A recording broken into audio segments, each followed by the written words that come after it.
Spoštovana gospa Urša, spoštovani gospod Belhar, predstavnika nove stranke Zelena Vesna, dobro večer in dobrodošli. Dober večer. Dober večer. Že 9. srečanje se nam nocoj obeta oziroma se že odvija s predstavniki političnih strank, ki se potegujete za svoje mesto v parlamentu. In nekaj ste verjetno že videli, o čem se pogovarjamo, tako da zdaj skrivnosti ni več in mislim, da bomo lažje tudi prešli kar neposredno na tematike. Naj samo povprašam za začetek se spodobi, glede na to, da ste nova stranka, da vam prepustim nekaj minut, da poveste kaj o sebi, kaj o tem, kaj vi predstavljate, zakaj ste se združili, kakšna je vaša pravzaprav vizija in kaj je tisto, kar boste neposredno zagovarjali, kar bo vaša glavna iztočnica v primeru, da se tak seveda prebijete v parlament. Pa mogoče bi najprej gospe Urši dala besedo, pa potem gospodu Klemnu. Ja, hvala za besedo. Z veseljem pojasnimo svoje razloge. Skratka, kot je najbrž tudi že znano iz imen in kolikor smo komunicirali, smo nevladniki, aktivisti iz različnih civilnih iniciativ, ne samo to, no, tudi en kup drugih ljudi se je pridružilo v vseh teh mesecih, ampak naše glavno vodilo je, da pač zelena politika je tista, ki je politika prihodnosti in ki je nekako v Sloveniji ne vidimo, da bi bila zares zastopana, ne. Naše izkušnje, predvsem tega res tistega primarnega kroga, ne, pravijo, da tukaj so aktivne nevladne organizacije, civilne iniciative, kakorkoli se na prvi pogled zdi, da težav nimamo, so lokalno pereče težave, a ne, in nekako mnogokrat se zgodi, da sistem pušča potem ljudi ob strani, izkaže se, da so neki drugi interesi v ozadju, da ne rečem kapital, pa ne samo to, a ne, nedelujoča inšpekcija, skratka en kup enih stvari, a ne, ki nas je pač na nek način pognalo v ta preskok, da rečem, a ne, iz tega bolj aktivističnega dela v tako rekoč zaresno politiko, a ne. Saj razumemo vsi, a ne, da če se gremo nevladništvo in smo na nek način lokalno, regionalno ali pa nacionalno aktivni, smo že politično aktivni, to je nam jasno, a ne, ampak smo pa nabrali tudi en kup enih predlogov, izkušenj in vsega v vseh teh letih, da vemo, da bi se dalo bolje delovati, a ne. Je pa tudi ta del, no, nas iskreno skrbi prihodnost, res nas skrbi, ker mislim tudi, da se ne naslavlja teh vprašanj pravilno pri nas, malo je oddaljeno vse nekje, a ne, bo, ko bo, rešujemo bolj zadeve tako, da bom dala pač en primer, no, ki se nam tudi zdi malce problematičen. Torej, namesto da bi reševali, kaj se bo dogajalo ob velikih nalivih, a ne, mi bolj na brežine rek betoniramo, ne, to pač je sporen pristop v tem primeru. Skratka, to je nek naš tisti bil vodilni zagon.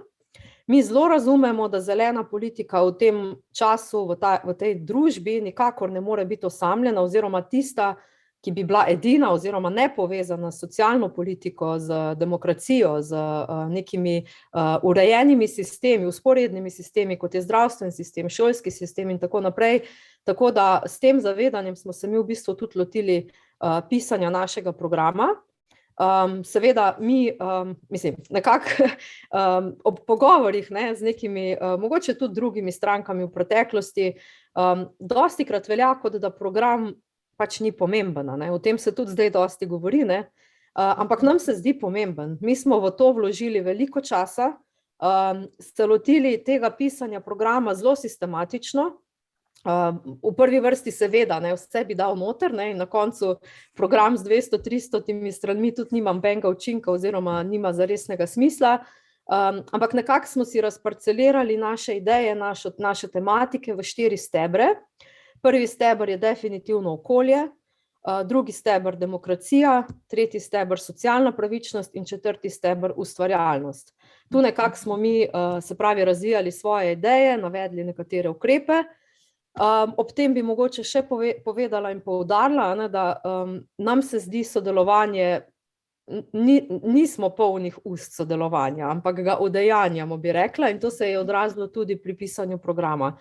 Imeli smo veliko srečanj, ne samo v tem nekem ožjem krogu aktivnih sodelavcev, veliko nekih strokovnjakov pridruženih, ki pač so se našli nekje na poti z nami, ne, so prispevali ideje, pa tudi intenzivno in sistematično smo vključevali nevladne organizacije, civilne iniciative in poskušali pač dobiti res nek dober feedback, ker s tem programom mislimo resno in ni napisan program zdaj, da rečem, zdaj so volitve, pač ta program tak, kot je, ne, ampak mi bomo ta program sigurno dodelovali že naprej, maj, junij, julij, da rečem, ali pa septembra, ne, in to spet s sistemom, da se pač vključuje ljudi.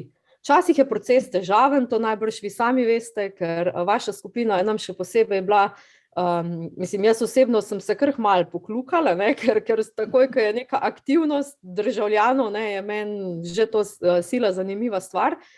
Skratka, absolutno, tukaj smo si po moje enaki, ne? Mi si želimo aktivne državljane. Zdaj pač vsak najde eno svojo temo, eno svoje področje, no, in mi nekako najbolj čutimo okolje v povezavi z drugimi temami, vi nekako ste začeli s to spremembo volilnega sistema, ampak jaz mislim, da se tudi to dvoje slej kot prej sreča.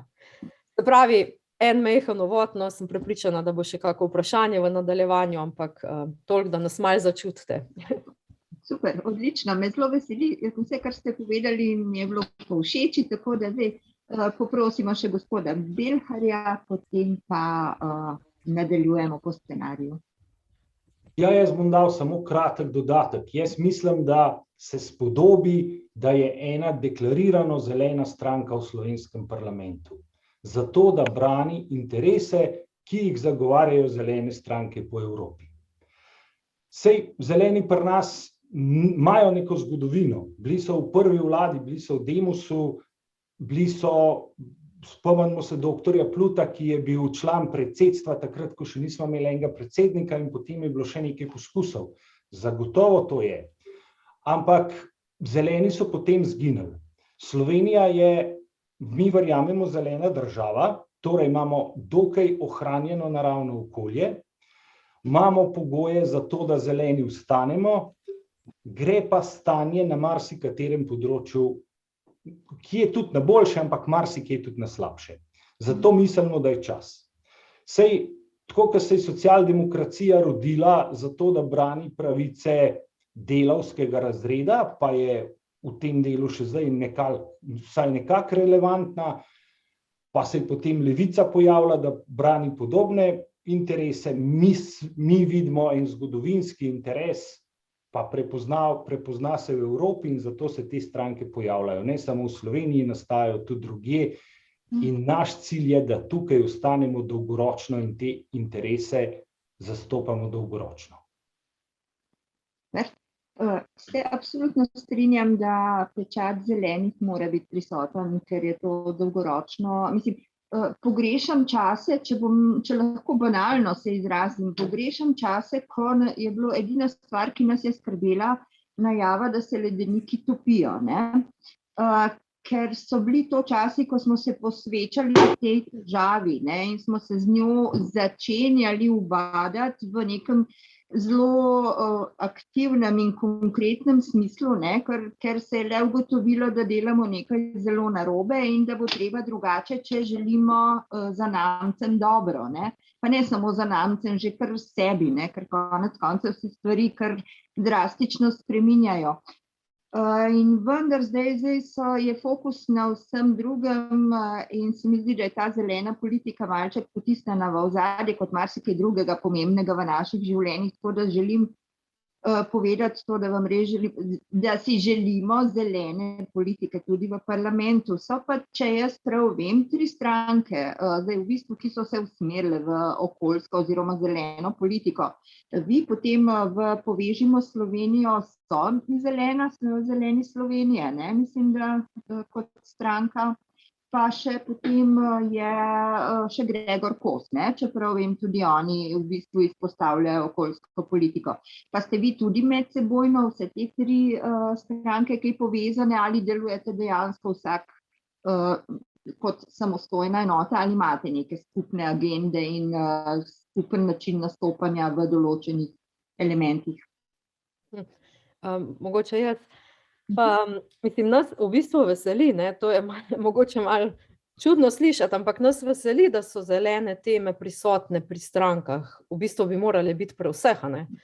Mi vseeno vidimo svojo vlogo kot tistega glavnega poganjača, da tako rečemo, ne, ki pač res nekako drži zastavo, potiska stvari, tudi mogoče včasih malce bolj radikalno v smer, ne mislim do konca radikalno, ampak pač intenziviteta je pač pomembna, ne. Zdaj ti akterji seveda tukaj so, ne, nas, mislim, nobeden ni neznan, lahko osebno izkušnjo pojasnim, jaz sem z zelenimi tudi se nekajkrat srečala, ampak iskreno nisem začutila tega, da bi to bila stranka prihodnje zelene politike.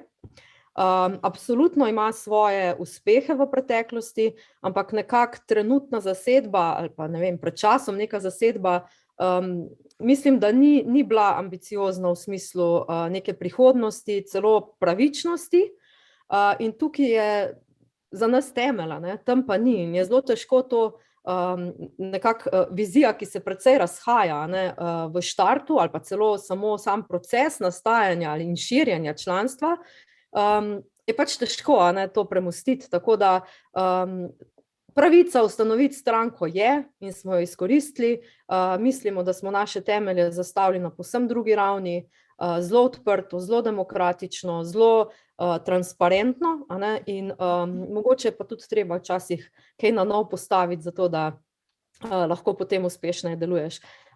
Poznamo se, no, mogoče še toliko, mi nimamo nobenih težav se z nikomor pogovarjati, ker dejansko mislimo, mislim, to je mogoče ta naš drug razlog, no, da smo se, bom rekla, mogoče tudi popolnoma, mislim, politično neznani obrazi, a ne, pognali na to pot, nas moti, kako se pogovarjamo, nas moti dialog, ki ga ni, nas moti kultura pogovora, nas moti to, da je danes politika tako zelo osovražena, ne, pri ljudeh, pa dejansko tista, ki najbolj usmerja naša življenja in tu se nam zdi, da mogoče lahko malce več te skoraj empatičnosti, bom rekla, dodamo, pa v bistvu dvigujemo eno to tudi vsesplošno moralo, no. Tako da pogovori, seveda, absolutno, ogromno jih bo še potrebno, smo pa zdaj res vsi v tej zadnji fazi, da rečem, priprav pred volitvami, a ne, in tukaj je v bistvu edina ključna odločitev samo ta, ali greš na volitve samostojno, ali se boš pač s kom povezal, ne, in vsaka od teh stvari ima svoje pluse in minuse,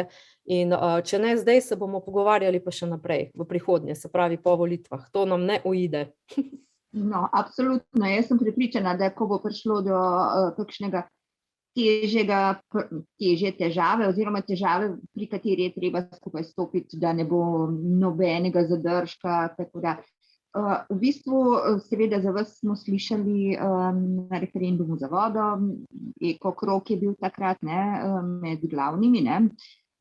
Glavni krivec, celo da rečem, no. Tako, dobro. Tako da ste opravili eno veliko delo, čeprav so vas potem malček v ozadje potisnili, ker ni bilo toliko politike v ospredju, no, mislim, ni bilo toliko ekologije v ospredju, potem je zelo šlo na politične vode, ampak krasno, da se je to vse skupaj speljalo in da se je šlo tako, kot se je. Mogoče pogrešamo, da bi še kdaj prej, ne, tudi v teh stvareh se tako odločno nastopilo, ampak je pa bil nek v bistvu lep prikaz tega, kaj lahko ljudje storijo, če se odločijo ustati in narediti nekaj, da se zgodi drugače, kot je bilo zamišljeno, in mislim, da je to en tak lep preizkus tudi tega, kaj lahko volilna udeležba potem na koncu koncev 24. aprila pove in kam nas lahko ponese, ne, in tega se vsi veselimo, glede na to, kako se je ta referendum išel.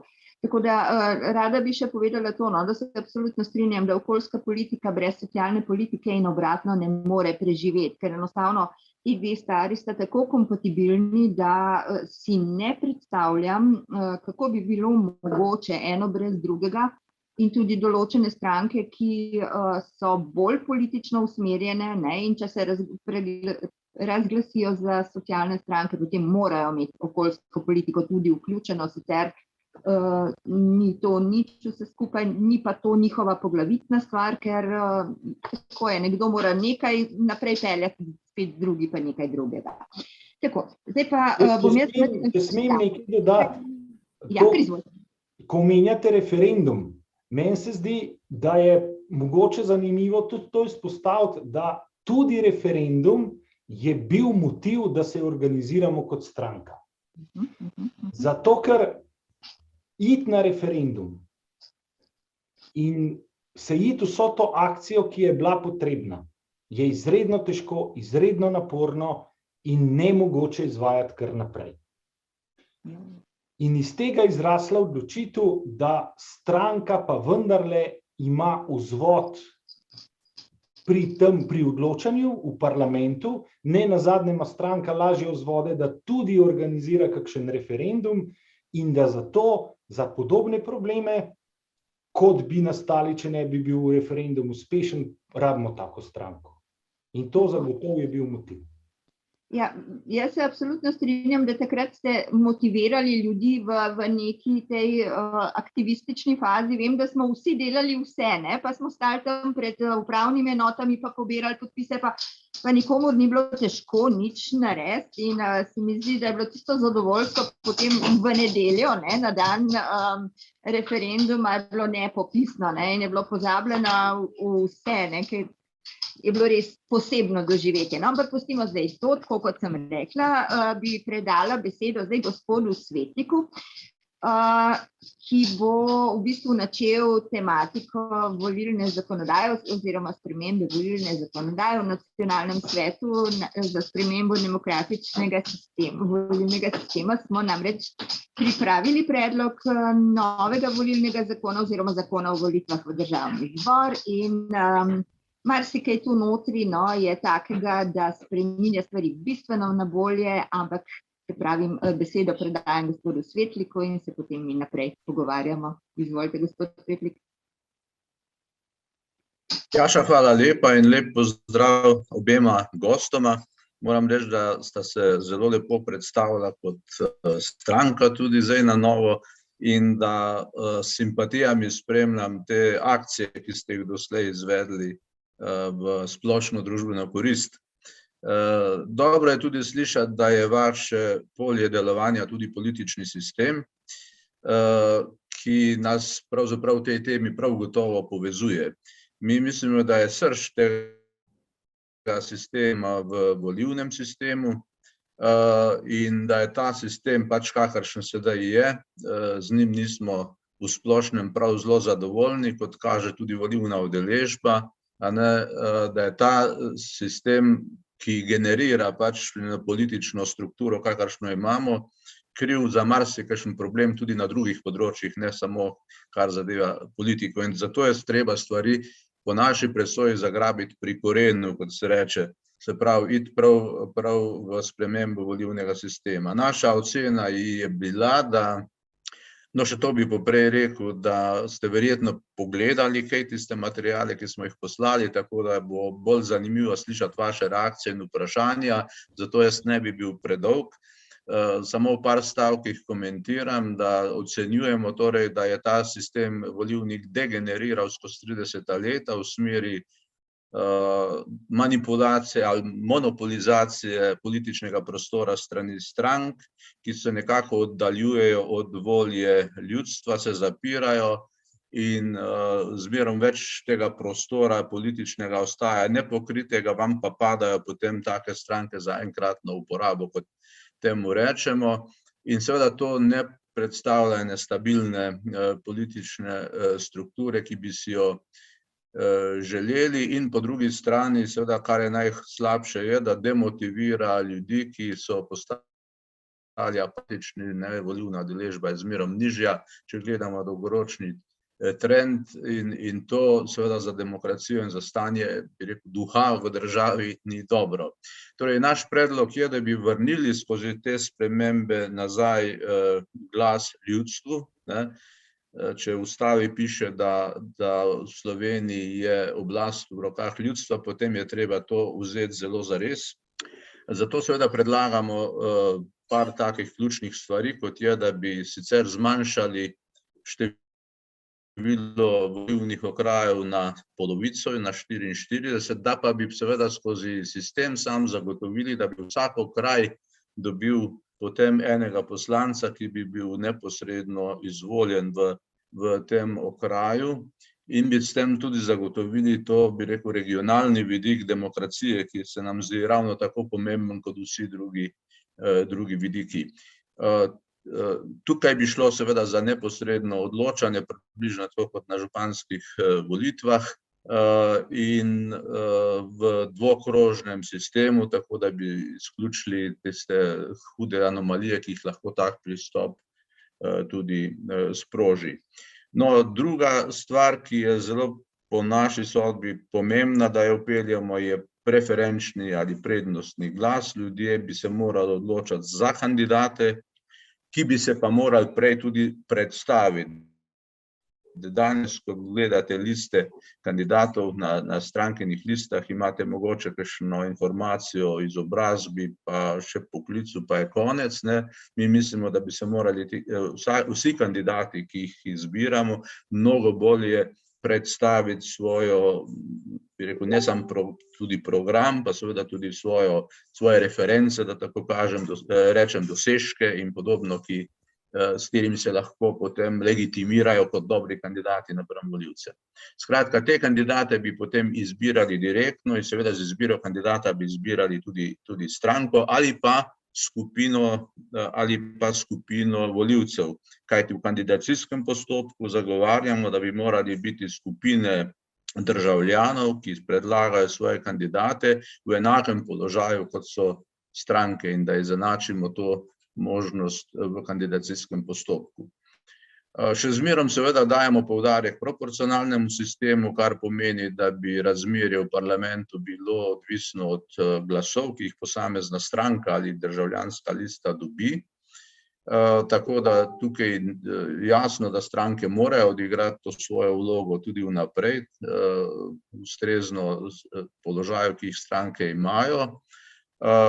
Vendar, kot rečeno, bi pa hkrati želeli, da se stranke začnejo tudi bolj odgovorno ravnati. Se pravi, potem, ko izvedemo volitve, ko določimo sestavo parlamenta, je naš predlog, da se zaostri odgovornost poslancev, ki jih ljudstvo na volitvah izbere.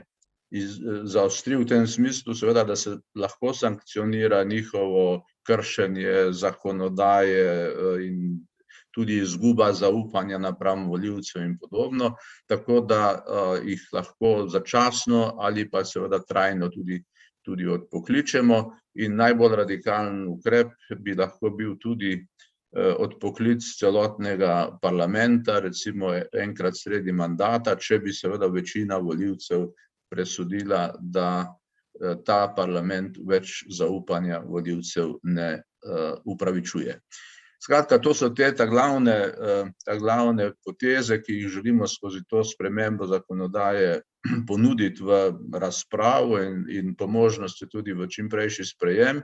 In želeli bi seveda motivirati stranke, ki razmišljate o prihodnji politični ureditvi v državi, da se posvetite tem vprašanjem in da jih po možnosti seveda tudi sami date v svojo agendo in poskušate uveljaviti potem, ko upajmo, boste udeleženi na oblasti v prihodnem obdobju po volitvah.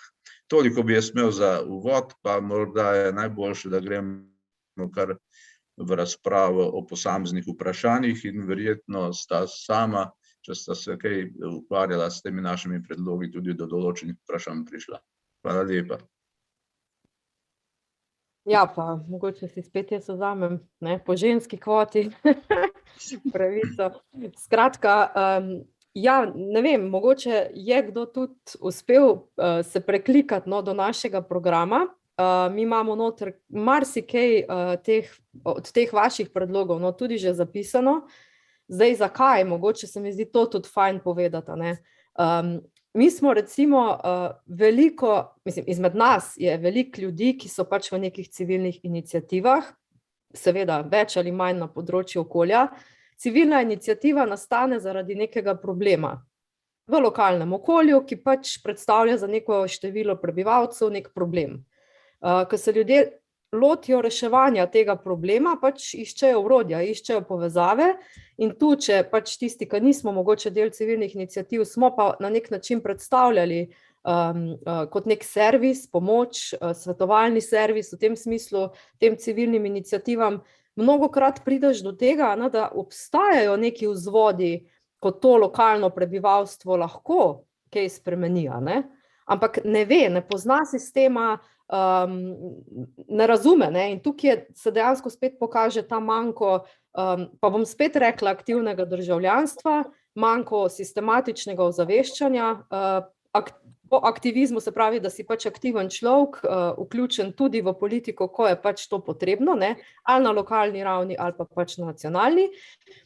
In recimo ta neposredna demokracija je nekaj, kar nas zelo nagovarja, torej in na lokalni ravni in na nacionalni. Referendum je pač orodje, ki je premalo izkoriščeno, za tem stojimo 100%. Veliko smo se tudi pogovarjali potem naprej, kako v bistvu dati, zdaj bom spet rekla ljudem, generalno, če ima oblast ljudstvo, kako ljudem dati več glasu. In ne moramo reči, da je krivo samo to, da sistem ne da ljudstvu več glasov, ker so marsikatere možnosti že danes mogoče, samo jih ljudje pač ne poznajo, ne znajo uporabljati.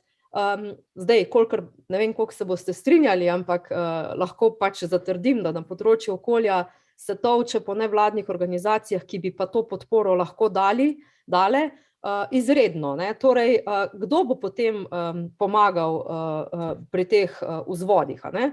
Na drugi strani pa seveda je onemogočeno tudi sodelovanje, to moramo reči, in tukaj, kar mi recimo lahko prinašamo in si zelo želimo, in bomo z vsem srcem zagovarjali, da je treba vzpostaviti tudi nove mehanizme sodelovanja.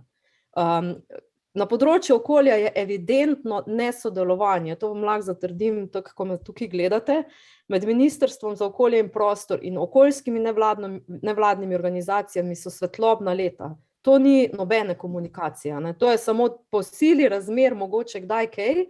In zdaj, kakor se pri nas sprejemajo zakoni, mogoče bo kdo rekel, vse je v redu, zakon se napiše, se da v javno obravnavo, se dobijo neke pripombe in sodeluje javnost. Mislim, da to ni nikakršno sodelovanje javnosti, zato ker na koncu zakon je spisan, ne dobiš nobenega feedbacka na to, ali so bile upoštevane tvoje pripombe, ali jih je kdo obravnaval, kakšno mnenje pač ima druga stran o teh pripombah, skratka ni pogovora. Mi si želimo v bistvu na nek način zelo nagovarjati to, da ko prihaja v bistvu po neki časovnici seveda ali pa kakršnikoli drugi potrebi, do tega, da se mora pripraviti nova zakonodaja, da je to takrat prva točka, ko se javnost vključi. To pomeni, uvodni pogovori so tukaj, pobirajmo ideje iz ljudstva. Seveda potem mora iti to skozi nek moderiran proces in seveda mora na koncu, mislim, to se moramo zavedati, demokracija je lahko naporna stvar, niso se tvoje želje uresničene, ampak na koncu je tak izplen sigurno tak, da potem civilne iniciative in neki uporniki in zbiralci podpisov za referendum ne bi bili toliko potrebni. Tako da mi smo o tem veliko premišljevali, ne čisto vsaki vaši ideji, pa vsaki točki, sigurno me še Klemen dopolni, ampak nekako mislim, da vsi zelo čutimo ta del, torej, da je potrebno tukaj spremembo narediti, nekatere stvari smo direktno enako zapisali v program, mogoče še omenim to, mi zagovarjamo, da je pač treba referendum spraviti na digitalno raven. Mislim, v tem času je pač to nujen proces, ki ga moramo opraviti, seveda je potrebno zagotoviti in pač preprečiti kakršnekoli možnosti, da bi pač bila varnost ogrožena ali pa kakorkoli, da se tukaj pojavijo neke luknje. To mislim, da bi tudi se znali soočiti, saj nekatere države to imajo urejeno. In mogoče še to, mi pa mislim, da na koncu program sploh nismo zapisali, ampak mi bi zagovarjali volilno pravico tudi pri 16 letih. Torej, mi poskušamo res prinašati zdaj tudi v to predvolilno tekmo zavedanje, da so tu mladi, ki so prikrajšani že danes za življenje, kakršnega smo pač živeli vsi mi. In oni morajo odločati o prihodnosti, ki jo bodo živeli. In jih je pač potrebno vprašati. No, jaz bom pa mogoče malo bolj neposredno komentiral vaše predloge, pa tisto, kar imamo mi v programu, meni se razprava o volilnem sistemu zdi nujna. Zdaj izražam svoje mnenje. Hkrati so pa določene spremembe, ki so zelo podobne temu, kar vi predlagate tudi v našem programu.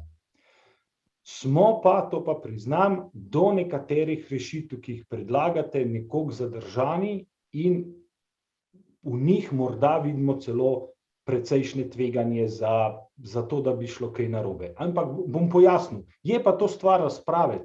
Tukaj ni nobenega vnaprejšnjega odklanjanja rešitev, ki jih predlagate. Zagotovo ne. Bom pa povedal tudi, kje je zadržanost. Zdaj tisto, kar še enkrat ponavljam, mi smo za odprtje široke razprave o spremembah volilnega sistema. To zagotovo in volilni sistem vidimo kot problematičen. Ta hip problematičen pa prav zato, ker so tiste stranke, ki so že dolgo tukaj, ga tako močno naštudirale, da točno vedo, kam imenovati katere ljudi, da so si popolnoma uzurpirali določene volilne okraje in je to tukaj kakršenkoli premik narediti težko. In to se vidi, da je problem. Zdaj mi zagovarjamo preferenčni glas, smo za, je v programu in zagovarjamo tudi absolutni preferenčni glas po volilnih enotah. Mi smo za referendumski dan 2-krat na leto. Smo za to, da se močno poenostavi način vlaganja zakonodajnih predlogov strani pobud ljudstva in se potem lahko skozi zakonodajni proces o tem odloča na referendumih. Torej, tukaj je zdaj to se da speljati, ampak je realistično nemogoče, mi smo pa zato, da bi to postalo realistično. Torej, da neka široka ljudska pobuda lahko tudi sprejme zakon.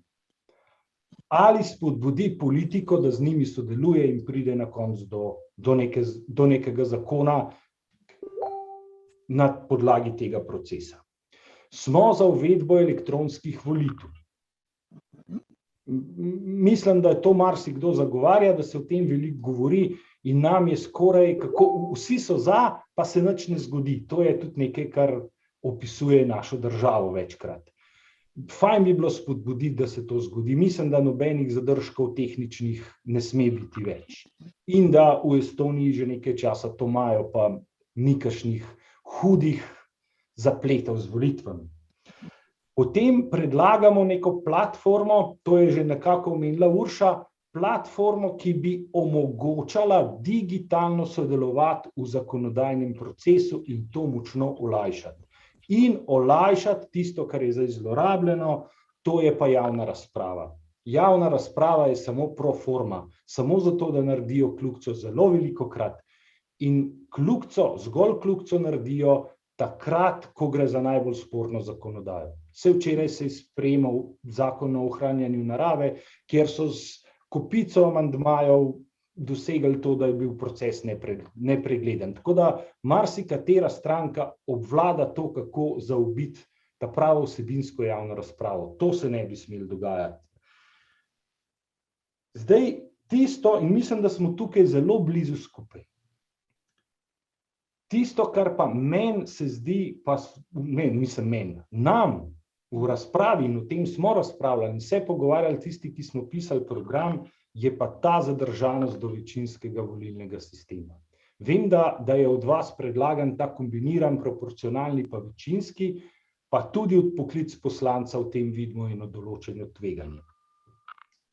Namreč večinski volilni sistem nagrajuje relativne zmagovalce ponavadi.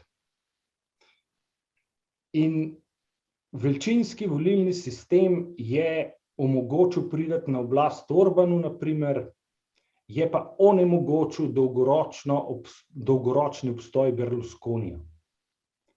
Onemogočil je dolgoročni obstoj še kakšnega, ki je verjetno imel kakšne podobne ambicije v naši soseščini. In jaz mislim, da zelo kvalitetno onemogoča prevzem popolne oblasti komu, ki ima pri nas takšne ambicije. Zdaj bom rekel tako, Tudi odpoklic poslanca se nam zdi v tem primeru tvegan. Namreč stranka, ki ima lahko veliko moč, tudi medijsko moč in lokalno moč, bi se lahko spravila na nekega poslanca, ki bi bil pripadal drugi stranki, ali pa bi bil celo neodvisen in bi s to močjo dosegli, da bi bil ta poslanec odpoklican. Jaz si zdajle zelo plastično znam predstavljati kar nekaj volilnih okrajev in vsaj eno stranko, ki tam ima tako moč, in nikoli ne bi dovolili, da bi bil tam poslanec, s katerim oni ne bi bili zadovoljni in bi zelo hitro lahko dosegli tak odpoklic. Moja izkušnja z lokalne politike, zdaj jaz ne bi rad prepovedoval nekih zgodb, ki morda ne bi bile zanimive, ampak kaj vse sem bil jaz, izmišljeno v lokalni politiki in kako te lahko onemogočijo, tudi ta zgodba meni govori jasno, da je tak scenarij povsem možen. Tako da jaz mislim, da je tisto, kar vi predlagate, lahko tudi dober začetek razprave, ampak da bi tukaj mogli narediti močno razpravo in močne varnostne mehanizme, da ne bi prihajali do takih zlorab novega sistema, o katerih jaz zdaj govorim. No, tukaj pa je neka zadržanost, to pa priznavam. Ja, hvala lepa. Saj mislim, da je ravno temu namenjena ta debata, ki jo zdaj peljemo. Če dovolite, bi sam pokomentiral tudi najprej vprašanje, ki jih vi odpirate, kar zadeva večinski sistem, je v resnici to niti kombiniran, kar mi predlagamo, ampak je dopolnjen proporcionalni sistem, če smo zelo natančni, s tem, da bi samo po volilnih okrajih tam večinsko načelo uvedli. Ampak v dvokrožnem sistemu, se pravi, absolutno večino mora nekdo dobiti, če je ne dobil v prvem krogu, potem gremo v drugi krog, da bi bil izvoljen kot poslanec, in hkrati tam imamo eno listo, na katero enakopravno uvrščajo svoje kandidate stranke in državljani, državljanske liste. In seveda tisti, ki so izvoljeni tukaj, nas kot strankarski kandidati gredo v strankarsko kvoto, ki jo doseže stranka na drugem proporcionalnem delu, tisti, ki so pa na državljanskih listah oziroma na tej listi kot državljanski kandidati, pa seveda ne morejo več iti potem v stranko, ampak tvorijo eno posebno skupino. To mogoče samo razlago tega mehanizma. Kar zadeva pa odpoklic, se pa seveda verjetno nekaj tveganja, izigravanja, tako kot se zmerom potem dogaja, ko se nek institut upelje. Je pa seveda hkrati tudi res, da danes so pa ljudje zelo nezadovoljni s tem, ko gledajo, kaj se vse dogaja v parlamentu, kakšne igre se igrajo naši poslanci. Mi imamo enega poslanca, ki je absolutno v konfliktu interesov glede na svoje lastništvo že cel čas tega mandata noter, pa ga poslanci mirno tolerirajo. Nihče ga noče pravzaprav za odgovornost vprašati oziroma na odgovornost poklicati v tem primeru. Tako da tukaj se nam zdi nujno, če hočemo, da bomo kredibilnost politike dvignili, da se ta odgovornost tega ravnanja zaostri. Drugače pa to, kar ste pa na začetku komentirali, bi pa samo rekel, da smo na isti valovni dolžini, tudi mi se zavzemamo za večjo vlogo neposrednega odločanja, za referendum, zato da bi referendum imel tudi zakonodajno moč, če ne dokončno, pa zelo močno, da ne bi samo rušili zakone lahko, kot je bil zakon o vodah prek referenduma, ampak da bi tudi s pobudo za novo ureditev lahko prišli na tak način. Mogoče bi moral še omeniti, da seveda je tudi naš predlog 16 let za volilno pravico, pa podvigujemo tudi ženske kvote, pa tisto zadrgo spolno, pa take reči poskušamo upeljati, da bi res nekako spodbudili, da bi bolj enakopravno bi bila oba spola zastopana, ker vemo, da na nek način ta patriarhalna kultura vedno znova privede do prevlade moških politiki. Toliko, sicer pa kar zadeva referendum, najbrž če Tjaša kaj vprašala v nadaljevanju. Vem, jaz sam še nekaj dodati, se bi mi zdelo zelo zanimivo dodati tej debati, še en pogled, no. Mogoče sam namig, ali pa namig, še en pogled, dajmo reči tako, ne. Torej, je volilni sistem sigurno problematičen in ga je potrebno pregledati, posodobiti, predebatirati tudi, a ne. Ampak drug problem, no, pa mogoče smo zdajle zelo v tem, no, mi kot nova stranka seveda toliko bolj, ampak mi mislimo, da je v bistvu zelo velik problem, takoj za volilnim sistemom, nizka volilna udeležba. A ne, in smo v bistvu zdajle v tem času, ko mi iščemo kandidate, ko nagovarjamo ljudi k podpori in tako naprej, mislim, iskreno vam moram povedati, mene to najbolj skrbi, kako zelo se ljudje, ne želijo izpostavljati, ne želijo v resnici sodelovati pri ničemer. Jaz upam, da bo letos višja volilna udeležba, ne, ampak tudi tukaj bomo morali nekaj narediti. Jaz verjamem tudi, da je to zelo kompleksna zadeva, ne vemo, kaj zares deluje ozaveščanje na dolgi rok, to se bomo najbrž strinjali, a ne, ampak kaj tukaj narediti, ne? Kako motivirati ljudi k akciji? Tukaj mislim pa, da tudi moramo povedati, ne, da je nizka volilna udeležba tudi tista, ki omogoča določenim strankam, da so v prednosti, a ne, in po svoje ima ta del prebivalstva, ki ne gre na volitve, močan glas, ne. To se mi pa zdi tudi fino, malo za dodatek, za premislek, no. Zelo točno in mislim, da je treba se zelo zavzemati za več državljanske vzgoje, če temu tako rečem, pa ne samo pri mladih, ampak na celi liniji tja do zrelih in starejših volivcev, osveščanje, poudarjanje, kako je to pomembno, ne. Vendar moram pa tudi reči, da mi vidimo precej povezav med obstoječim volilnim sistemom in nizko volilno udeležbo, ne. Ker ljudje pravijo, da nimamo koga izbrati, a ne. Predlagati ga itak ne morajo, če niso v stranki nekje med funkcionarji. In ko grejo na volitve, spet lahko izbirajo strankarske liste, ne morajo izbirati ljudi.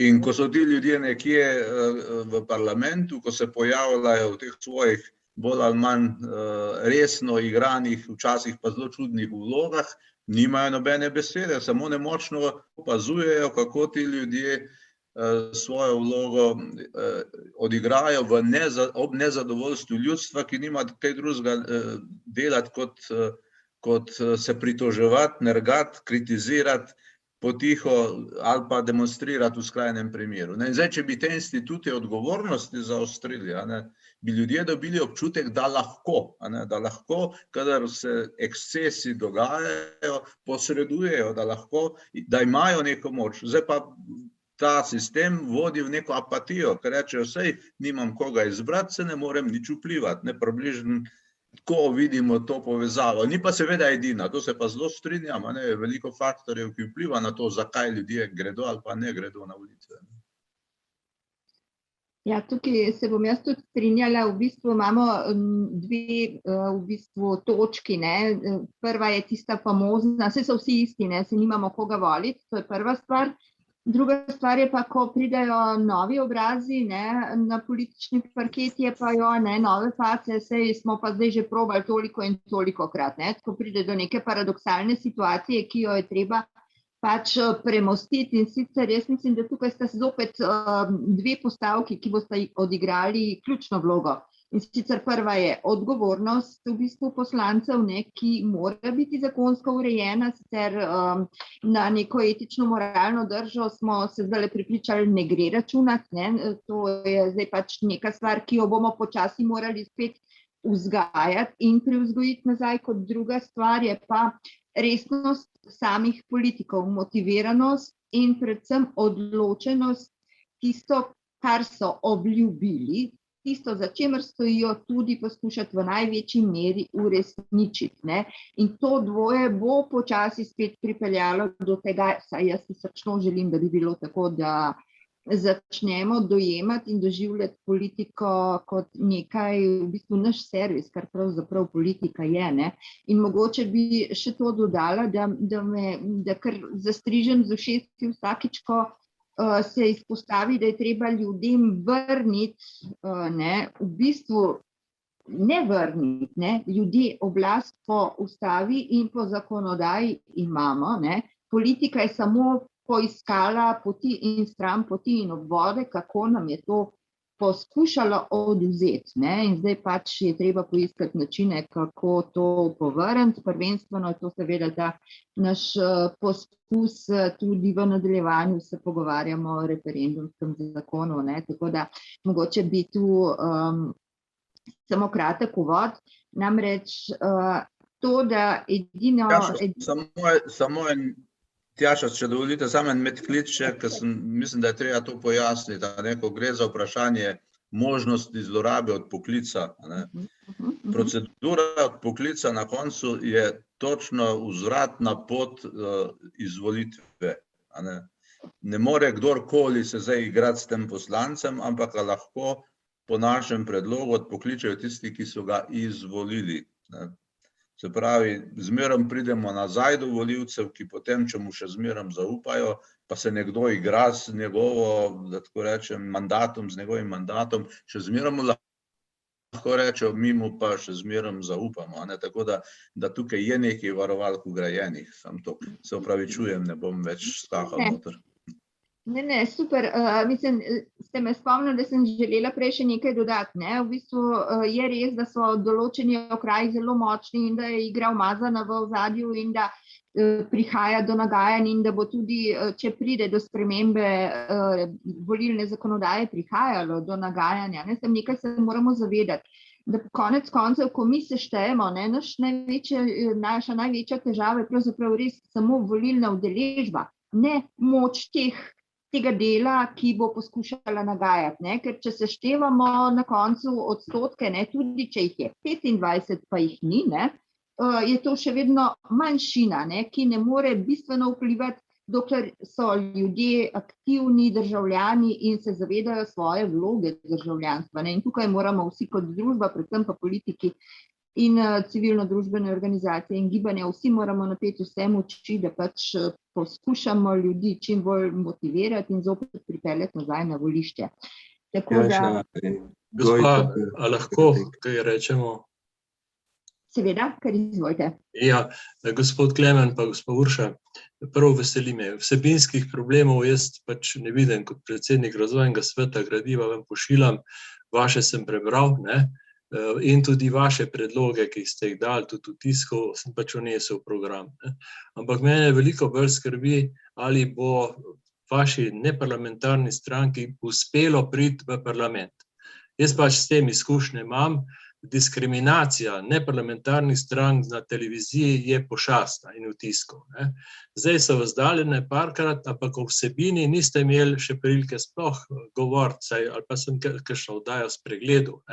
In v aprilu vas čaka taka diskriminacija, tako da resno se sprašujem, zakaj pravzaprav tisti, ki ste si zelo blizu kot stranke, ne greste skupaj in da bi dosegli, da bi vsi tisti potenciali, ki so odlični v teh strankah, kot je vaša, pa je dobra država, pa še marsikdo, da bi prišli v parlament. Jaz bi vam predlagal, da resno o tem razmislite, ker drugače bo škoda, boste zopet ostali izven. Ne vem, kako ocenjujete, kako boste informirali, kako boste delali z ljudmi, ko vas v medijih ni, najbrž denarja, da boste plačali oddaje, težko imate.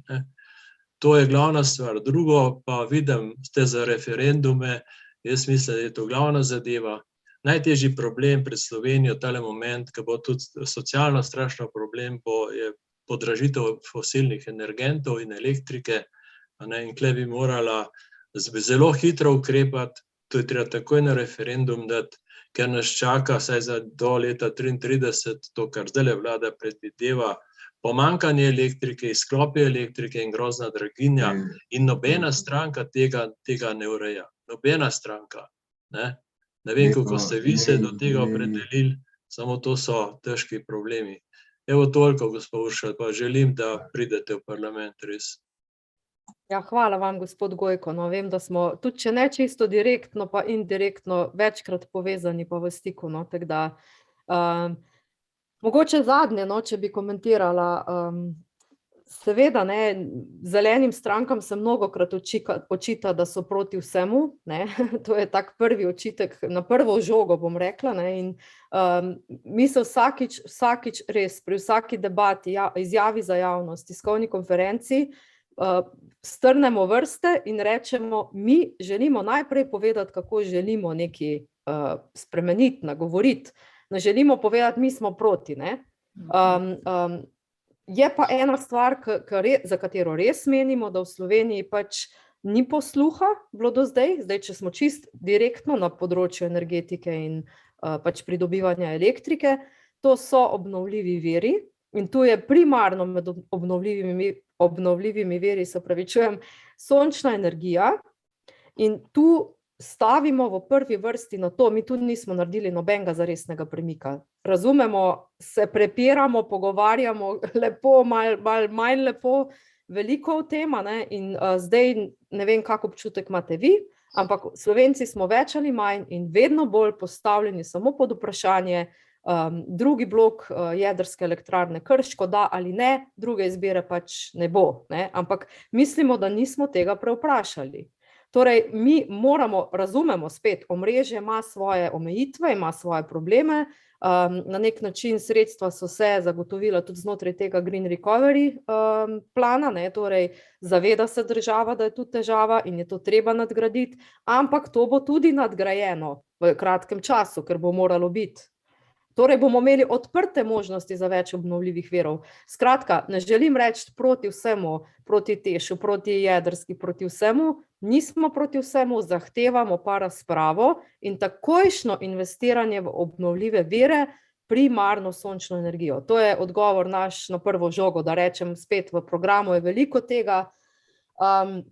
Zdaj mogoče še beseda o povezovanju, kot rečeno, veliko smo se pogovarjali, najbrž se boste vsi strinjali, sodelovati, sploh zdaj, ne, ko si tudi v stiski s časom, ko so volitve pred vrati, ne, terja veliko napora na vseh področjih, ne, in mi smo se recimo, bom iskrena, no, pred recimo slabim letom, ne, ko smo se malo bolj začenjali dobivati pa razmišljati, kako v bistvu to okolje in naravo postaviti višje na agendo in bolj v ospredje političnih pogovorov, mi nismo niti slučajno bili enotni, da bomo naredili stranko, ne, mi smo res eno stvar želeli, delo na dolgi rok. In tukaj smo postavljati stvar začeli intenzivno z močno organizacijo, z, kot rečeno, močno demokratičnostjo, možnostjo vključevanja ljudi in jih vključujemo povsod, ne. In to je zahteven proces. In zdaj, če imaš na drugi strani sogovornika, ki pa ne pristaja na te zadeve in gre da tako rečem, po liniji najmanjšega odpora, ne, čim hitreje do cilja, je zelo težko najti skupen jezik, ne. Tako da mi kljub vsemu, jaz moram reči, za cilj smo si dali, seveda mi želimo priti v parlament, nikakor še nismo zavrgli vseh možnosti sodelovanja, ne, in povezovanja, predvsem zdaj kot neke skupne kandidatne liste, da vlagamo, ne, ampak mi resno mislimo, da je potrebno delati na dolgi rok. To pomeni, mi ne bomo dramatično razočarani, če pač ne bo uvrstitve v parlament. Seveda mislimo, da bo škoda za to državo, ne? Ampak mi bomo delali naprej. Kot rečeno, so drugi vzvodi, bomo šli takoj naprej na lokalne volitve, na naslednje vse volitve, torej gre za grajenje. In izkušnja naša, vseh, torej stranke enega obraza, mi si tega ne želimo. Zato tudi smo recimo, ne vem, če veste, izbrali 4-člansko predsedstvo, torej predsednik, 2 predsednika, torej ženska in moški, in 2 podpredsednika, zopet ženska in moški, ravno zato, da razbijamo to logiko enega obraza, ki ob prvem problemu pač razpade k puh, ne, mislim, razleti se. In mi s to odgovornostjo želimo to podajati, ne, naprej in kot rečeno, nismo še zaključili vseh pogovorov, moram pa reči, da če si enkrat zadaš tako pot, ne, moraš biti tudi toliko v bistvu odgovoren, ne, in zahtevati to tudi na drugi strani. Zdaj pa, če je druga stran to sposobna zagotoviti, je pa tudi drugo vprašanje. Tako da Bomo videli, no. Je še nekaj časa. Glejte, kar se tiče sončnih elektrarn, najbolj ambiciozen program pač mi predlagamo. 500,000 električnih avtomobilov in 500,000 gospodinjstev opremljenih s sončnimi elektrarnami. Nihče toliko, ne? Ampak gospa, pridemo do četrt elektrike, ne? Tako da torej človeštvo bo prisiljeno, na žalost, ne, ukvarjati se tudi z drugimi viri. In te dileme so res. Poleg tega, lejte, sončne elektrarne, ja, tele, ki jih damo gor na svojo streho, to ni več drago, je ekonomično, ampak v ozadju je pol še dvakratni strošek ojačanja celega omrežja. In če vi gledate, zakaj se rabi zdajle denar, ne, za to jačanje omrežja iz nepovratnih evropskih sredstev praktično ne bo šlo nič. Jaz opozarjam to že, ne vem, že lansko leto, zelo intenzivno, nič, nobenega odmeva ni. Gospa, ni koncepta v tej državi sploh, kako bomo elektriko imeli, ne.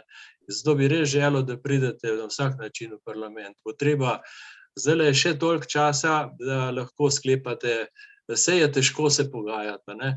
Zato sem vam jaz tudi predlagal, da bi imeli samo en sam minimalno skupno točko, da se z referendumom odloča o fundamentalnih vprašanjih, tako kot Švicarji. Samo to. Drugo, oprostite, so tudi problemi strokovno tako težki, da jih je treba pač še analizirati, preden se nekaj dokončnega v programe piše, ne. Mi bodimo realni in bodimo na tleh vsi skupaj. Mi delamo gradiva, dajemo ideje, samo oprostite, preden boš prišel do končne rešitve, je še kar trnova pa težka strokovna pot in res, dajte se potruditi pa, glejte, nekaj se je spremenilo, samo če bo takihle politikov, kot ste vi, prišli v parlament, da boste imeli 60 poslancev. Drugače ne moreš spremeniti ustave, zakona o referendumu.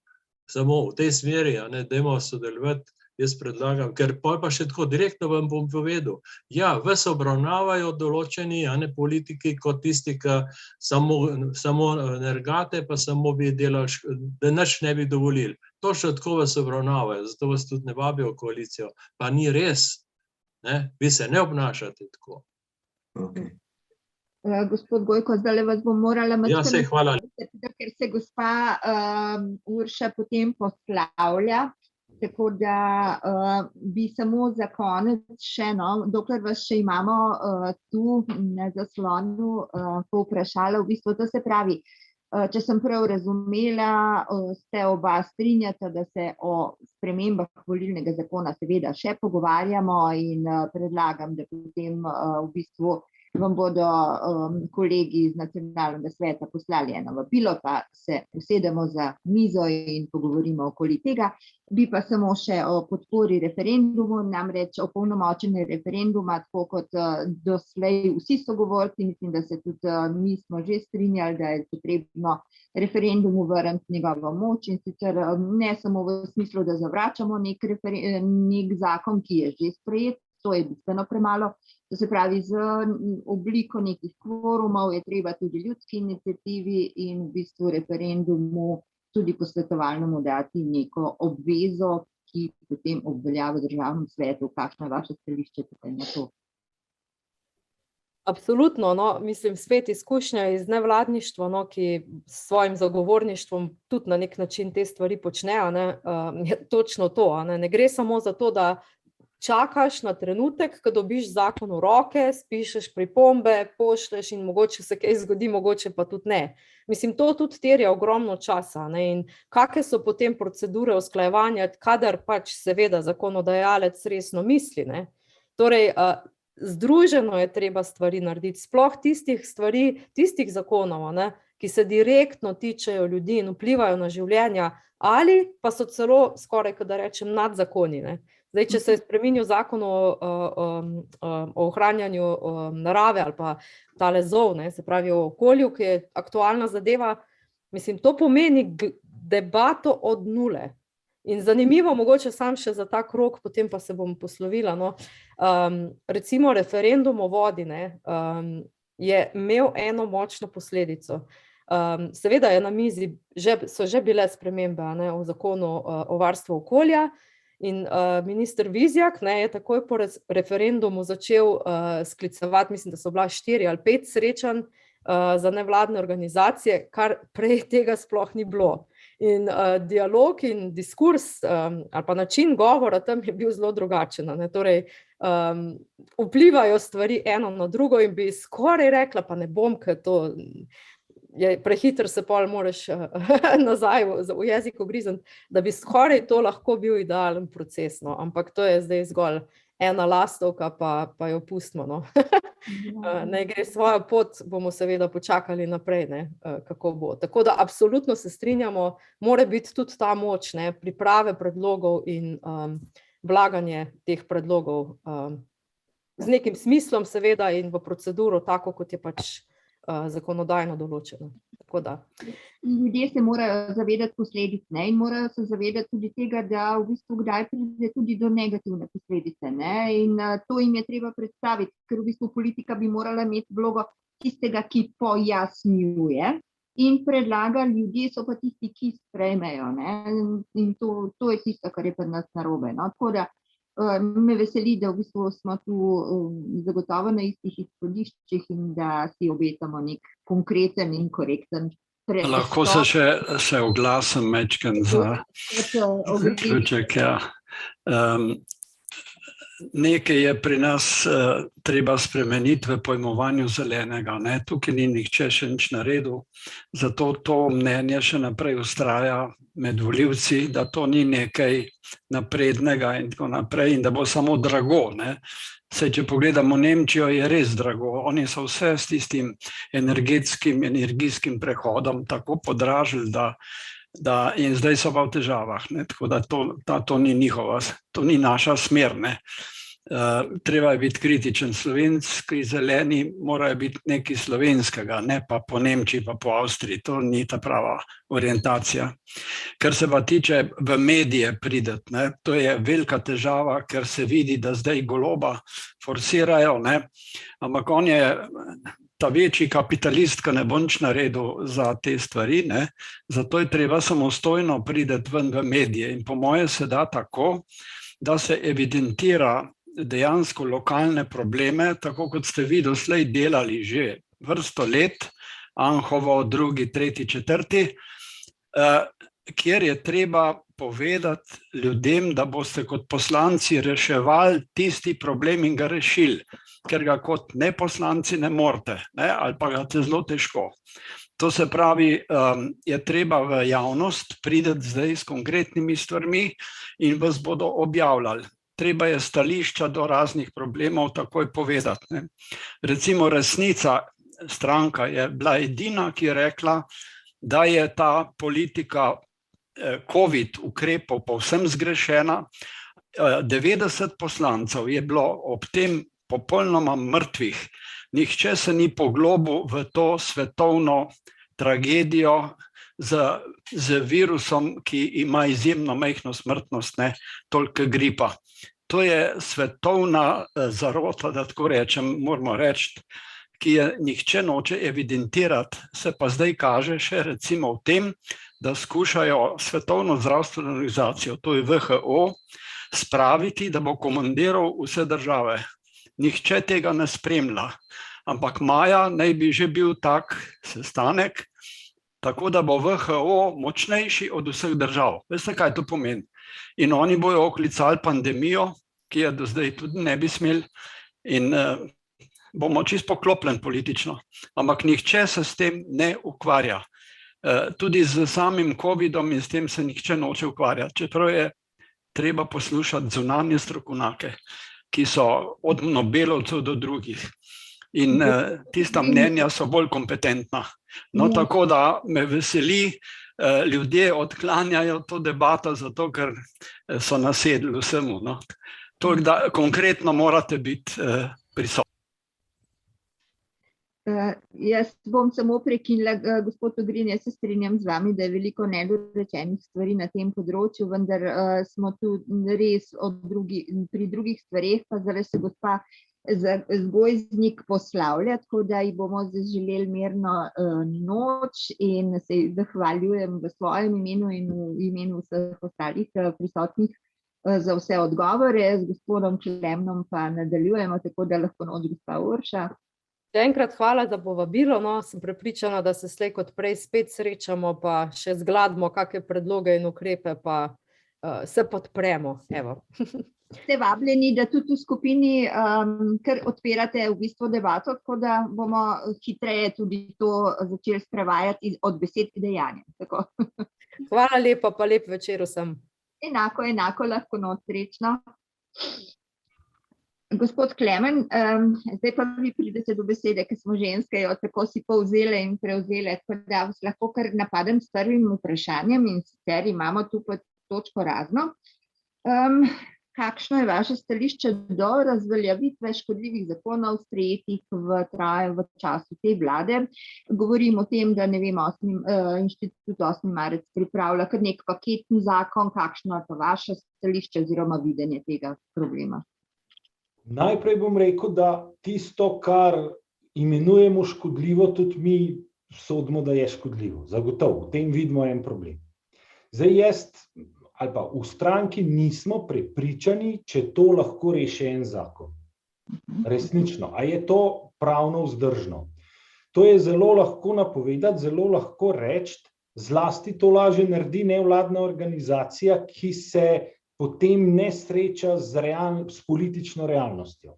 Recimo tudi mi se uvrstimo v parlament, pa mogoče pridemo v vlado, ampak srečaš tam koalicijske partnerje in ne veš, kakšna so njihova stališča, in jaz si ne bi upal trditi, da je pravno to res izvedljivo. Tega preprosto ne vemo, dokler tega tudi pravno ne preizkusimo.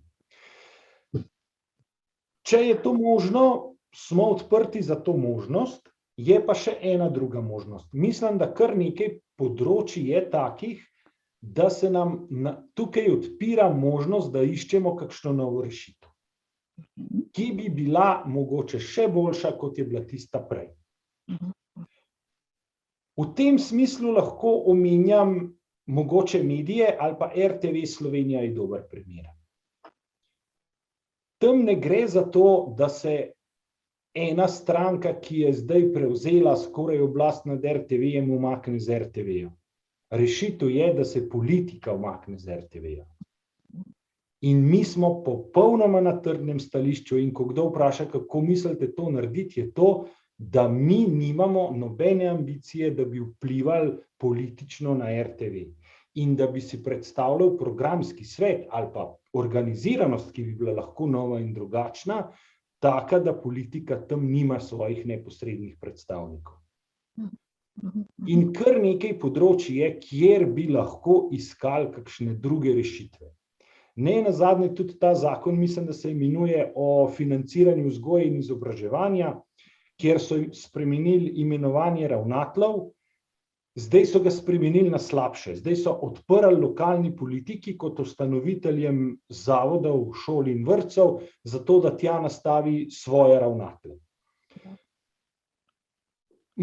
Ampak morda jim je uspelo zato, ker morda prej tudi ni bilo idealno. Vsaj v nekih primerih ne. Iz prakse jih poznam kakšnega, kjer je ravno tako politika ali pa kakšna druga interesna sfera imenovala svojega ravnatelja. Morda je pa tudi tam za premisliti, če se najde kakšna boljša rešitev, ki jo do zdaj nismo videli. Tako da je to spet stvar neke razprave, zagotov pa je treba nasloviti stvari, ki so nastale pod to vlado, so problematične in jih je treba reševati. S tem se pa strinjam. Zdaj pa samo stvar, kako to speljati. No, tako. Ja. Jaz vidim morda tu eno težavo, vsaj v tem delu, ker državljani v Sloveniji smo, bom rekla, zelo naveličani neke agonije, pa ne samo v zadnjih 2 letih, ampak skozi vrsto let, ki se odvija, da se veliko govori, stori se pa bore malo. V mnogih primerih je tako. In mislim, da bomo zdaj še toliko bolj pozorni na to, kako se bodo stvari odvijale po zamenjavi vlade. In bo to ena taka velika prelomnica, tudi to pogledno menim, da bo ta vlada stopila v zelo velike čevlje in zelo velika pričakovanja bodo in neki rezultati bodo morali biti hitro na dlani, sicer se utegne zgoditi, da bo razočaranje še večje, s tem posledično seveda tudi frustracija, kar vodi samo tja, kamor si nihče od nas ne želi. Tako da jaz srčno upam, da v bistvu vsi, ki vstopate v politiko zdajle, oziroma si želite vstopiti tudi v parlament, imate že neke tudi kratkoročne cilje, izvedljive, seveda poleg vseh dolgoročnih, ki pa so, tako kot pravite, iskanje nekih ustreznejših rešitev, recimo celo lahko reset in gradnja na novo, ne, kar v določenih stvareh je kar potrebno. No. Se mi zdi, da v bistvu celo nujno, ker je preplet zakonodaje takšen, da nihče več ne ve, nekdo pije, nekdo plača, no, če zelo konkretno. Ja, jaz sem prepričan, da naslednja vlada je lahko uspešna samo, če je izjemno pogumna in izjemno odgovorna. To pa zato, ker mislim, da se deloma ta vlada že pripravlja na to, da lahko izgubi volitve in da je nastavljenih kar nekaj min za naslednjo vlado, zlasti javnofinančnih. Tudi odpiranje enotnega plačnega sistema oziroma razgradnja, to je izjemno breme za naslednjo vlado, kakršnakoli že bo. In če bo tukaj prišlo do tega, kar smo večkrat doživljali, veliko pogovarjanja, veliko govorjenja, pa nič narejenega, bomo res v velikih težavah. In zato bo potreben ta pogum pa ta odgovornost. Izredno stanje pride po volitvah. Zdaj se ustvarja, prišlo bo pa po volitvah in se bo tega treba zavedati. In tukaj rabimo ljudi, ki so odločni, pogumni pa odgovorni, res. In bodo veliki škornji in treba bo veliko delati, pa hitro delati, pa se nasloviti prave težave.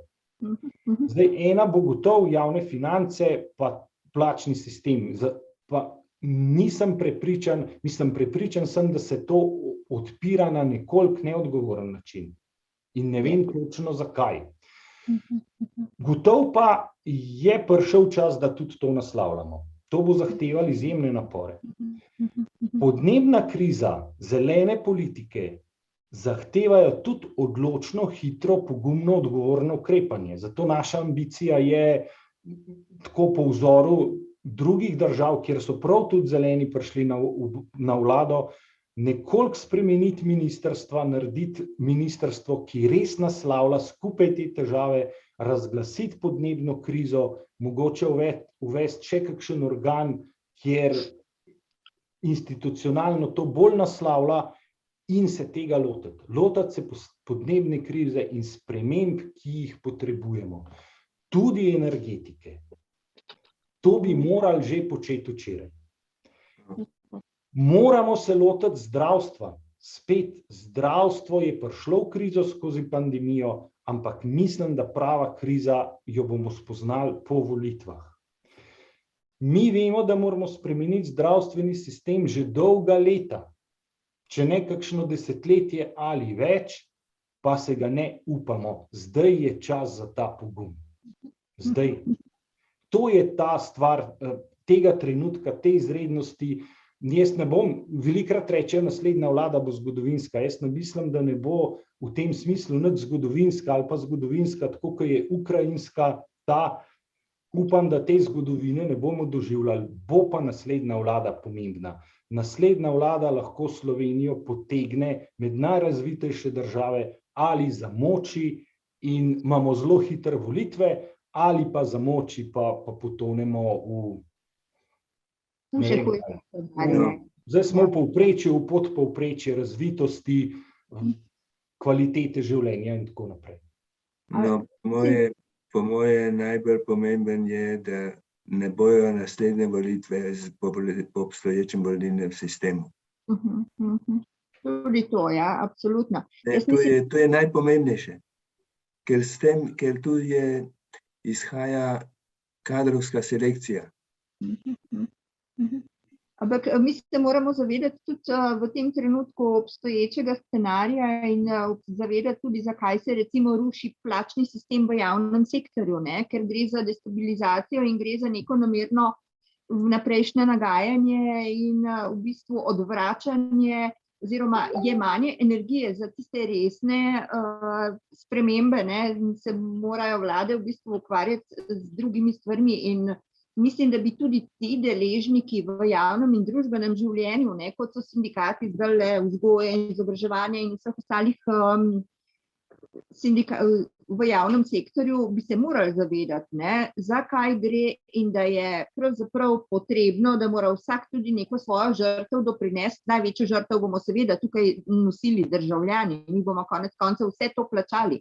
Zato je najmanj, kar lahko pričakujemo, da se vzdržijo v tem trenutku ob nastopu nove vlade teh svojih trenutnih zahtev in skupaj sedajo za mizo v doglednem času, skozi normalne pogovore, ne pa da prihaja do nekih ulic zopet, ker ne bo to potegnilo nič dobrega za seboj, kvečemu zopet bo stihija na stihijo, na stihijo, na stihijo.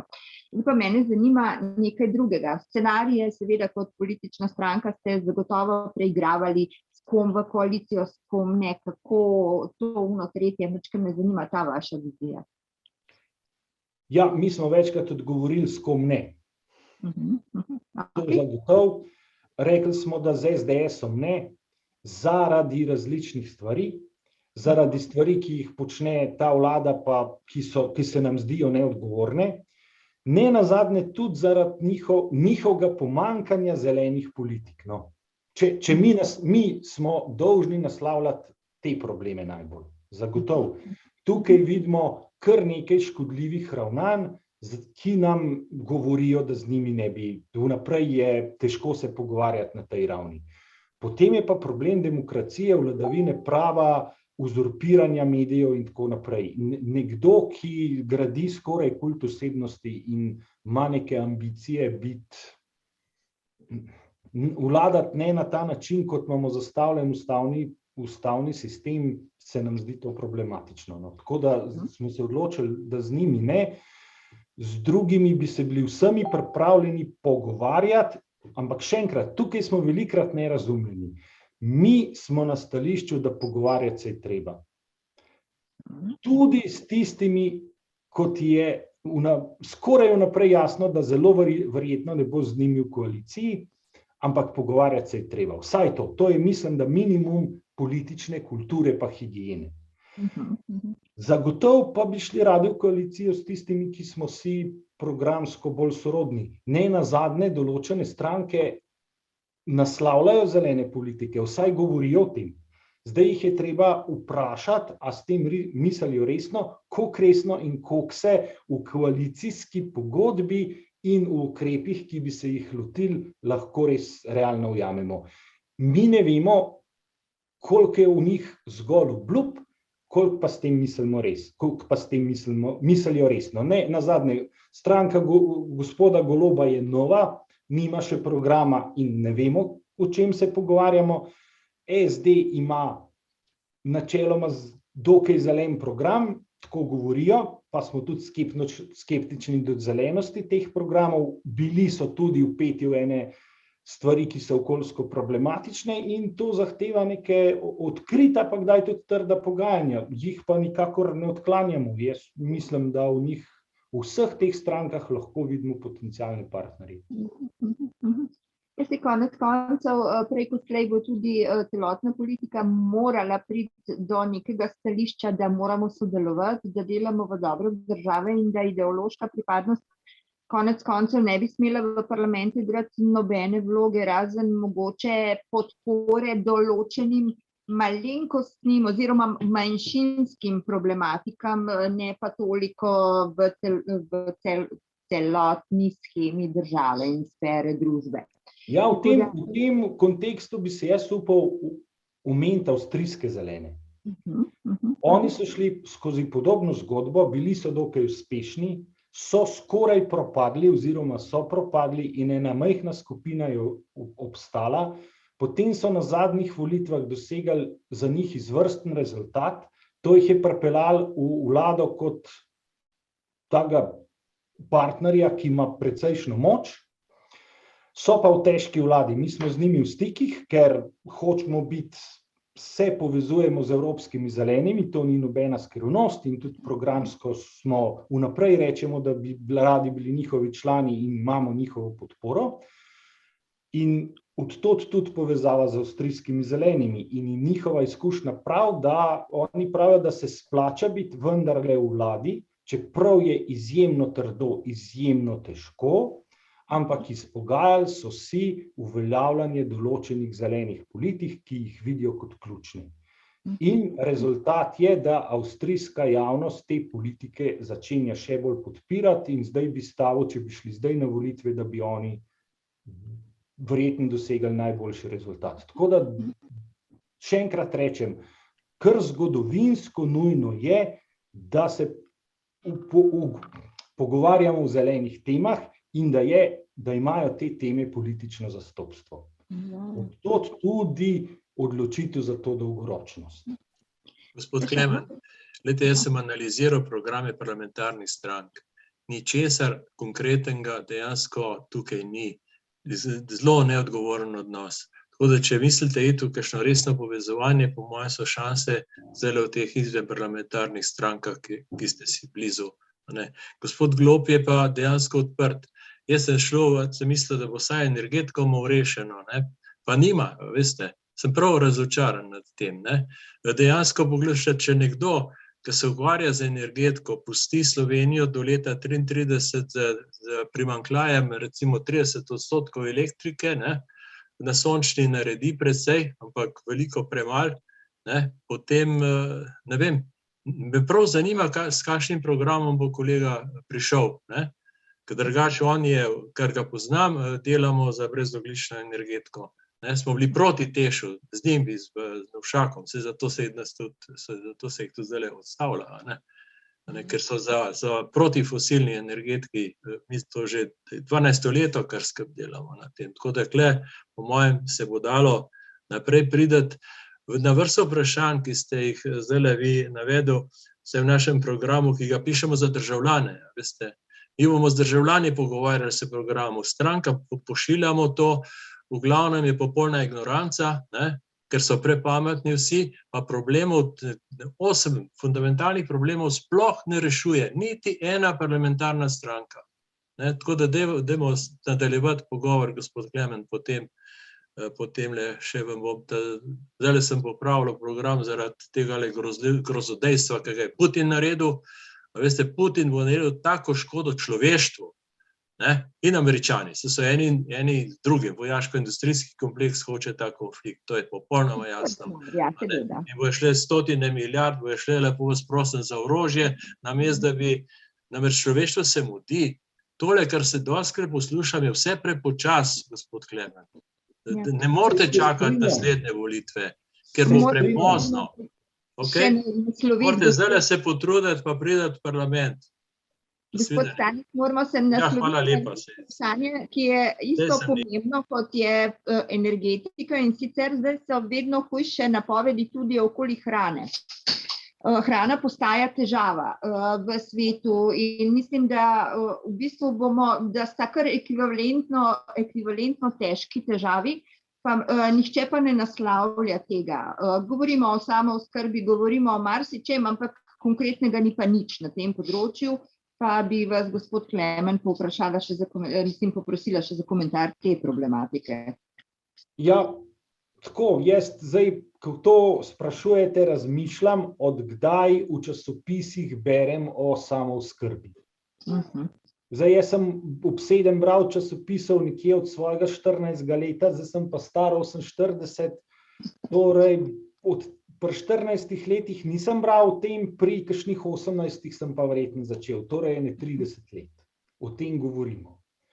Ampak zelo slovensko o tem govorimo, pa zelo malo delamo, rajši najboljša zemljišča pozidavamo. In to je velika strateška napaka, ki se zdaj kaže.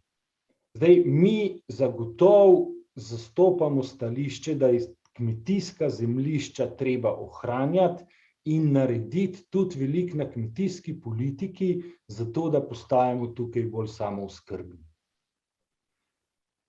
Če bi bila Evropska zveza, Evropska unija, mogoče federacija, pa ne bom zdaj, ne me obtožiti, da to vnaprej zagovarjam, ampak potem bi to mogoče bilo lažje, ampak ob prav takih dogodkih, ki so zgodovinski, ki so resnične krize in zdaj kar eno za drugo doživljamo, nam povejo, da mora država za to skrbeti in da mora lokalno okolje za to skrbeti. In osnova je, da ne pozidamo najboljše zemlje in da jo spet začnemo uporabljati za to, da pridelujemo lokalno zdravo hrano.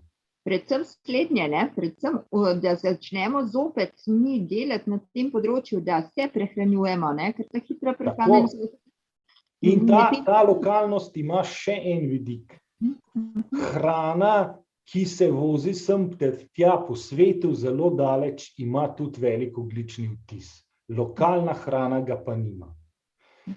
In načeloma je lokalna hrana bolj zdrava. Tako da to je tukaj, mi imamo v programu eno poglavje namenjeno prav temu in to verjamemo in to zastopamo. In to je strateški cilj Slovenije, zagotovo. Te dogodki nam to kažejo in če bi komentiral tudi še enkrat solarno energijo. Solarna energija je naš strateški cilj, zato ker sonce sveti in mi imamo ogromen potencial za izrabo sončne energije in smo ena držav, ki je v Evropi naredila najmanj za to, da bi ta strateški vir uporabili. Tukaj nas čaka izjemno veliko dela. In v tem smislu se z gospodom Staničem lahko samo strinjam. To se nam mudi. Če se mi danes odločimo, da zgradimo nuklearko, jo bomo imeli čez 20 let. Bo zelo draga, vmes se bo še podražila, to se praviloma zgodi že zaradi inflacije pa drugih stvari. Kaj bomo mi počeli z elektriko med tem? In solarna energija, lokalni viri so strateško pomembni, zagotovo. Poglejte, gospod Klemen, zdaj pa jaz nekaj povedal, ker sem najstarejši urbani vrtnar, ki na strehi gor svoje se pridela na 56 kvadratnih površine, ne? Pa 22 kvadratov zemeljce v Gradicah. 333 kilogramov hrane sem lansko leto prinesel dol v kuhno, ne? A veste, če tisti, ki znamo delati v mestu, ne, pridelovati hrano, tle se da ogromno narediti. Lahko vam pa povem, da tega koncepta, da bi družine na svojih vrtovih, v mestih, tudi v 11. nadstropju lahko solato pridelajo, ne, da bi to bil koncept, da se hrano, ki lahko pridelajo družine same v prostem času in tako naprej, da je to koncept države, da pa ostalo pri lokalnih kmetih dobimo, ne. Tega koncepta nobena stranka ne zastopa, tudi vaša še ne. Zgleda tudi zato, ker ne spremljate vsega, kar počnemo. Jaz sem vam gradiva poslal, da ste videli, koliko del smo prišli s tem, ker smo pač tudi novost naredili, kar se zgrad tiče, svetovna novost je, ne. Vso elektriko za avto in za hišo naredimo sami, sončno elektrarno, pa še pol hrane pridelamo sami, ne. To so rešitve, so tle, smo jih leta razvijali, so tudi zaščitene, patentirane, in to je recimo so rešitve, ki lahko za Evropo ogromno pomenijo, ne. Zaenkrat pa moramo najprej pri nas to spraviti v politiko. Ne podpira naklepno politika, ministrstvo za gospodarstvo, ne za kmetijstvo, tega koncepta, gospod Klemen, ne podpirajo. Jaz sem prepričana, da bo veliko plodnega se porodilo, če se boste skupaj usedli tudi vi. To se pravi, bi jaz počasi današnje srečanje zaključevala, ker nam čas se izteka. Torej, če potegnem zaključek, želimo vam, da se prebijete v parlament in da pustite svoj odtis, ne ogljični, ampak zeleni odtis v parlamentu. Nadalje, želimo si, da sedemo za mizo, da iščemo rešitve za naše prvenstvene oziroma prioritetne zahteve, absolutno, to se pravi spremembo volilnega sistema in opolnomočenje referenduma nazaj.